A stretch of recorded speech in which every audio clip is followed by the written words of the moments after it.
बिस्मिल्लाहिर्रहमानिर्रहीम। शुरू अल्लाह ताला के नाम से जो बड़ा मेहरबान नहायत रहम फरमाने वाला है। अस्सलामु अलैकुम, welcome to my YouTube channel home education में आप सबका वेलकम है। उम्मीद करती हूँ आप सब खैरियत से होंगे। आज हम तर्जुमातुल कुरान क्लास 9 सबक नंबर 1 शुरू करते हैं। इससे पहले इस बुक को पढ़ने की कुछ आदाब जान लेंगे ताकि हम इस बुक को उसके आदाब के साथ ही पढ़ें, क्योंकि कुरान पाक के पढ़ने के कुछ आदाब होते हैं। और जिस चीज़ का इंसान जितना अदब करता है, इंसान उस चीज़ पर जल्दी ही कामयाबी हासिल कर लेता है, और इंसान जिस चीज़ का अदब नहीं करता फिर इंसान नाकाम ही होता है। इसलिए हम आदाब को सबसे पहले पढ़ेंगे ताकि हम कुरान पाक के आदाब को मद्देनज़र रखते हुए इस बुक को अच्छे तरीके के साथ उसके आदाब के साथ पढ़ें, ताकि हम अपनी मंजिल तक पहुंच जाएं। और सिर्फ दुनियावी मकसद ही ना रखें कि हमने जस्ट इसको पेपर्स के लिए पढ़ना है। आप लोग इसको नियत अपनी आखिरत के लिए भी रखें कि अल्लाह ताला हमें इस पर अजर देने वाला है, और इंशाअल्लाह हम आखिरत में भी अल्लाह ताला हमें इस पर अजर देगा। अब हम स्टार्ट करते हैं आदाब को। तो सबसे पहले हम निकालते हैं इसका पेज नंबर 1। यहाँ स्टार्टिंग पे लिखा हुआ है तिलावत कुरान मजीद के आदाब। नंबर 1 पॉइंट है कुरान मजीद की तिलावत पाक, साफ और बावजू होकर करनी चाहिए, यानी हमें वजू करके कुरान पाक की तिलावत करनी चाहिए। नंबर 2, तिलावत शुरू करने से पहले ताउज़ और तस्मिया पढ़ना चाहिए। नंबर 3, तजवीद के साथ तिलावत की कोशिश करनी चाहिए। तजवीद से क्या मुराद है कि कुरान पाक को उसके सही तलफ़ुज़, सही किरात के साथ पढ़ना चाहिए। नंबर 4 पॉइंट, तिलावत करते हुए अल्लाह ताला और उसके कलाम की अज़मत दिल में मौजूद होनी चाहिए। नंबर 5 पॉइंट, तिलावत आहिस्ता और बुलंद आवाज़ दोनों तरह की जा सकती है। अलबत्ता ये ख्याल रखना चाहिए कि बुलंद आवाज़ किसी के आराम या काम में खलल ना डाले, यानी उसके काम या आराम में किसी दूसरे के कोई बेसुकूनी ना डाले।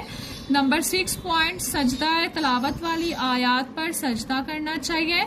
हमें सजदा तिलावत का तरीका और आदाब सीखने चाहिए। सजदा तिलावत से क्या मुराद है कि वो आयात जिन पर सजदा करना हम सब पर फर्ज है।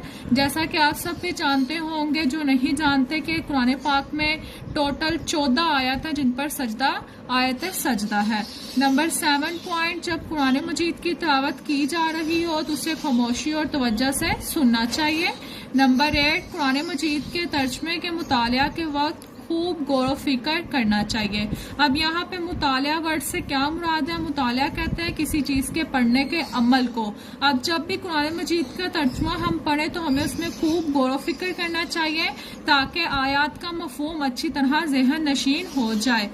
अल्लाह ताला और हज़रत मोहम्मद सल्लल्लाहु अलैहि वसल्लम की मोहब्बत और इताअत का जज्बे से सरशार होकर अहकाम दीन सीखने और इन पर अमल करने की नीयत से कुरान मजीद का मुतालिया करना चाहिए। पॉइंट नंबर 10, अल्लाह ताला और हज़रत मोहम्मद सल्लल्लाहु अलैहि वसल्लम की अज़मत और जन्नत, खुशखबरी वाली आयात और तर्जुमा पढ़ते वक्त खुशी के इजहार और शुक्र के साथ अल्लाह ताला से उसकी रजा और जन्नत की दुआ मांगनी चाहिए। इस पॉइंट से हमें क्या पता चल रहा है? हमें क्या कह रहे हैं? वो कह रहे हैं कि जब भी कुरान मजीद का हम तर्जमा रीड करें और उस तर्जमे जिस आयत में अल्लाह ताला की अज़मत और मुसलमानों को जन्नत की खुशखबरी दी जा रही हो, तो उस आयत को पढ़ने के बाद हमें खुश होना चाहिए और अल्लाह ताला का शुक्र अदा करना चाहिए और अल्लाह ताला से जन्नत की दुआ मांगनी चाहिए।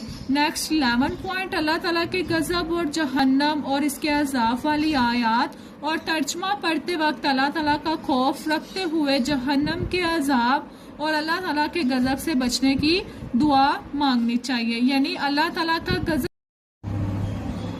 अल्लाह ताला के गुस्से और जहन्नम के अज़ाब वाली आयत जब हम पढ़ें तो उस वक्त हमें अल्लाह ताला का खौफ रखते हुए हमें जहन्नम के अज़ाब और अल्लाह ताला के गुस्से से यानी गज़ब से बचने की दुआ मांगनी चाहिए। लास्ट पॉइंट, पॉइंट नंबर 12 है हमारा, तिलावत के आखिर में अपने वालिदैन, उस्ताज़ा इकराम, मुहर्रिमीन यानी जो लोग इस दुनिया से वफात पा चुके हैं और पूरी उम्मत मुसलमा के लिए सलामती, भलाई और मग़फ़िरत की दुआ मांगनी चाहिए।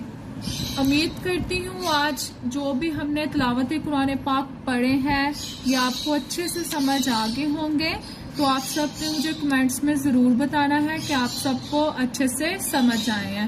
انشاءاللہ نیکسٹ ہم کل سبق نمبر 1 سٹارٹ کریں گے، جس میں ہماری فرسٹ سورت ہے سورۃ المریم.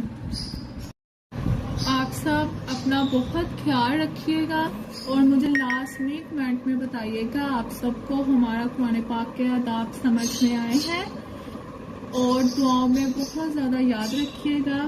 اللہ حافظ. ملتے ہیں ہم انشاءاللہ کل نیکسٹ ویڈیو میں سبق نمبر 1 سورۃ المریم میں.